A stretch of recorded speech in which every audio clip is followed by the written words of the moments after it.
Naam, uko mubibona rero ubu dutangiye urugendo rwacu twerekeza muri ziyara. Iyi ni bisi y'abagabo tugiye kwinjira turebe ko bimeze. Assalamu alaikum baya. كيف الحال؟ صباح الفل. نعم. الشيخ مرنجو جميل. walillahi alhamd.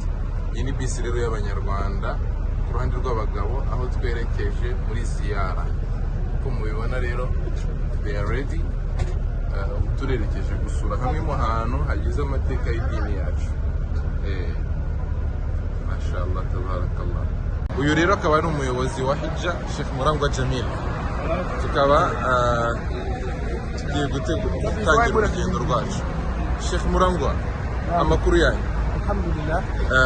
Abahujaji bifashe gute, bimeze gute? Abahujaji bameze neza, bafite akabaraga. Mashallah. Bagiye gusura ahantu hafite amateka mu dini ya Islam. Naam. Andi makuru baramenya mu kanya inshallah. Andi makuru baragenda bayamenya gake gake. Nabonye abahujaji bameze nkaho nta munaniro, nta kibazo. Mbese umura ya mbere ntawe yateye ikibazo. Nta kibazo cyose kiraboneka. Uretse umunezero bafite. Yego. Nta kibazo cy'igitare. Byagiye bigaragara ko iyo abantu bakoze bamura ya mbere akenshi baba bafite umunaniro, ariko uyu munsi birasa nkaho yewe umwaka natunguye cyane. naam, kubona nta n'umwe urakugira ngo ndaribwa hanze. mashallah tabarakallah. Ni imyiteguro yagenze neza, hoteli iri hafi, umunaniro urabura kubera yuko ibikorwa byose biri hafi y'umusigiti. Hafi Zerekane kuri kamera. Yego. Ureba isaha iri. Yego. Reba umusigiti. Ni ukuva kwa Nyiranuma ujya ku Sultan Trafford. Sheikh Jamil avuga ngo bingana no kuva kwa Nyiranuma werekeza ku musigiti wa Natracom. Kuba tuyi i Kigali kugira ngo wumve ahantu hoteli iri n'umusigiti. So iyi ngiyi ni imwe muri view igaragara imbere ya hoteli y'abanyarwanda batuyemo. Hoteli iri ku muhanda kabisa, usohoka mu hoteli uhita uhura n'umuhanda. Hano abahujaji turigendera. Assalamu alaikum. Amakuru yanyu abahujaji? Alhamdulillah. Murabona bimeze gute?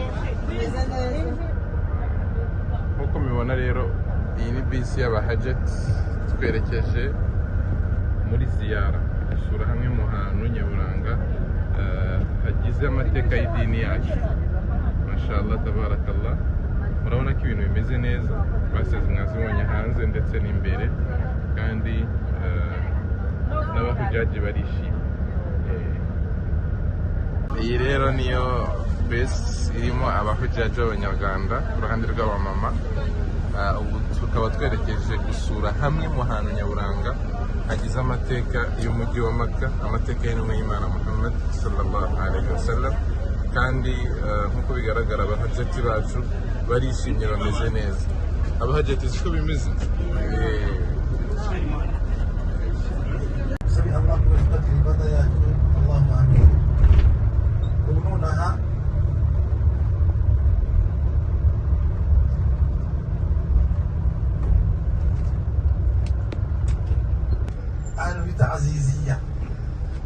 Azizia ni hafi ya Mina.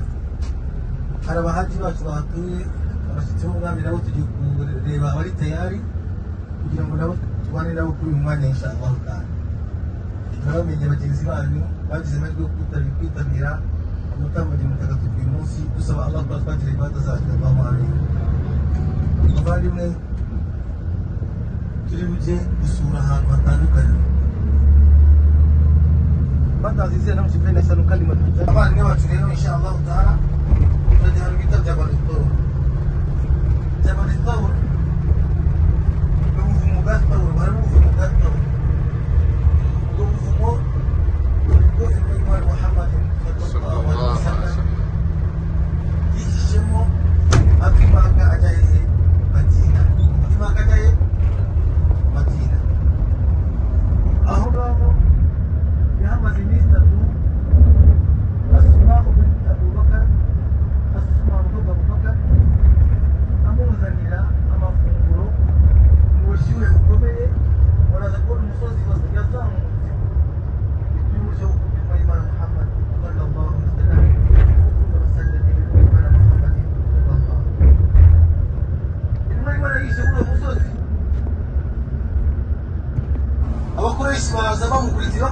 bagira baca niko Abubakar wese ya Rasulullah impungenge y'ukuntu muri bo arebye kurenge yatubona buri kumwe nabonaga wareba nimwe Imana yamubwiye iti kalla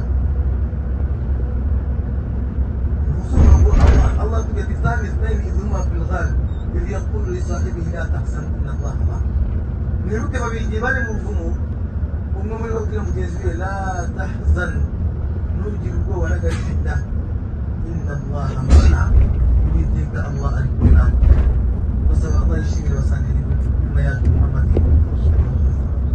أبو بكر يزم مفهوم يتنو جابر يقول رسول صلى الله عليه وسلم irafite igishoro bamwe cyangwa kimeze nk'ibwato agenda yica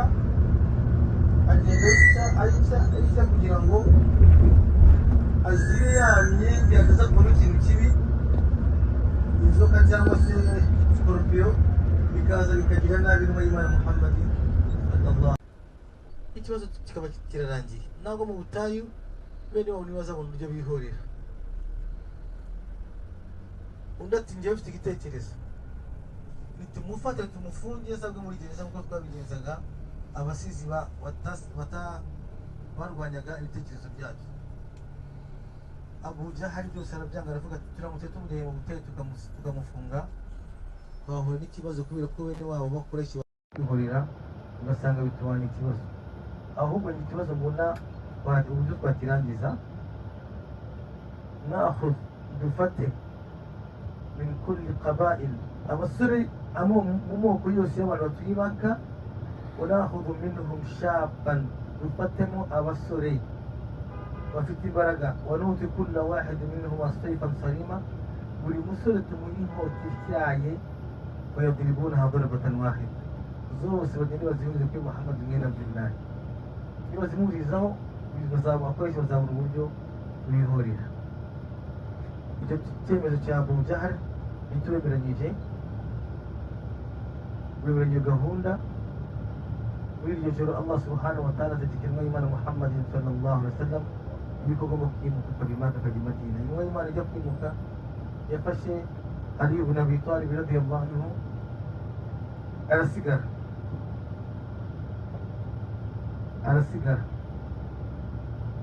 asigara mu mujyi wa Makka,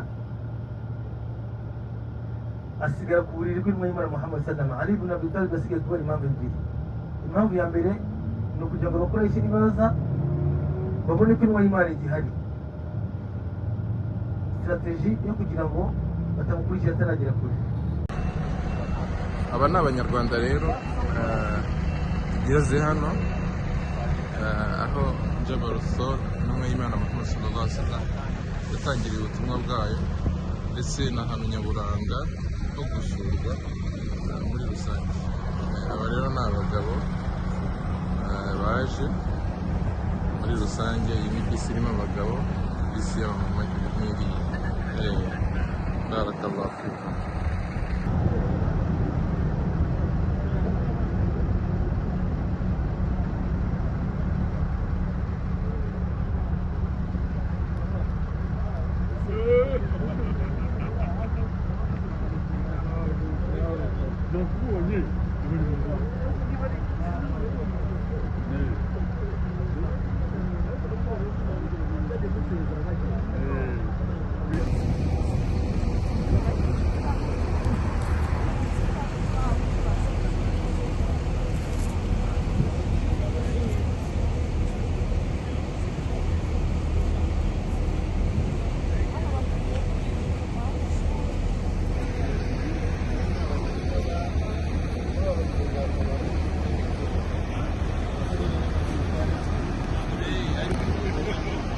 السلام عليكم ورحمة الله وبركاته. وعليكم السلام ورحمة الله وبركاته.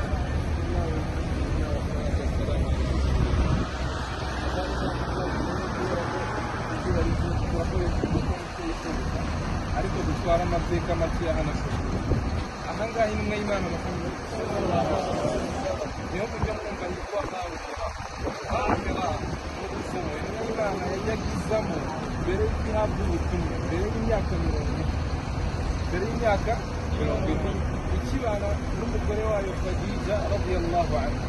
Khadija bari kumwe mbere y'uko Imana igira imyaka 40. Riwayati zivuga ko Rasuli yamutaka imyaka 20 abandi 35 kugeza ku myaka 40. Ariko intumwa y'Imana buri mwaka umwaka umwe yafatagamo iminsi 30 ugana n'ukwezi ikazana ziyada ibyo kunywa no kurya ikicara hariya muri buriya buzima yadahari. Nta ibada yari yakamanutse n'imwe haba gusari gusenga cyangwa kubita gito. Ariko intumwa y'Imana yarazaga, intumwa y'Imana ni mu bantu bakera mbere y'uko ibonekerwa ufite gusenga ibigirwamana. Abandi bose mu masaba bafite Lata wa Uzza bagasenga ibigirwamana, ndetse na Abubakar ntabwo yigeze asenga ibigirwamana n'abandi basahaba bakera. Ariko intumwa y'Imana yazaga aha ngaha yaricaraga igatekereza ku bitangaza bya Mwenyezi Mungu Subhanahu wa Ta'ala, igatekereza no ku butagatifu bwande bwa Mwenyezi Mungu Subhanahu wa Ta'ala. Intumwa y'Imana imaze kugira imyaka 40, mu mwaka wa gatatu uhereye ku myaka 40 yari singahe n'itatu, nibwo intumwa y'Imana yagiye hano imanukirwa na Jibril alayhi salam. Uyu musozi urahambaye cyane, wahuriweho Aminu Sama, ukabona Aminu Ardi umwizerwa cyane kurusha abandi hehe uri iyi musozi. Intumwa y'Imana Muhammad sallallahu alaihi wasallam, bivugwa ko intumwa y'Imana ubwo yasangwaga hano na Jibril isenga, Jibril alayhi salam yaramubwiye ngo ikara. Aha niho hamanutse aya ya mbere ubwo intumwa y'Imana yabwirwaga ngo soma ku bw'izina ryanjye rya Allah subhanahu wa ta'ala. Intumwa y'Imana nta kintu na kimwe yari izi gusoma no kwandika, ibwira kigamwa ngo ma ana biqari, barakubwira ngo dammahu 3 dammat. Jibril yamwiyegereje kumukanda gukomeye inshuro 3. Intumwa y'Imana Muhammad sallallahu alaihi wasallam imanuka muri ubu buvumo ifite igihunga yirukanka ijya kureba Khadija.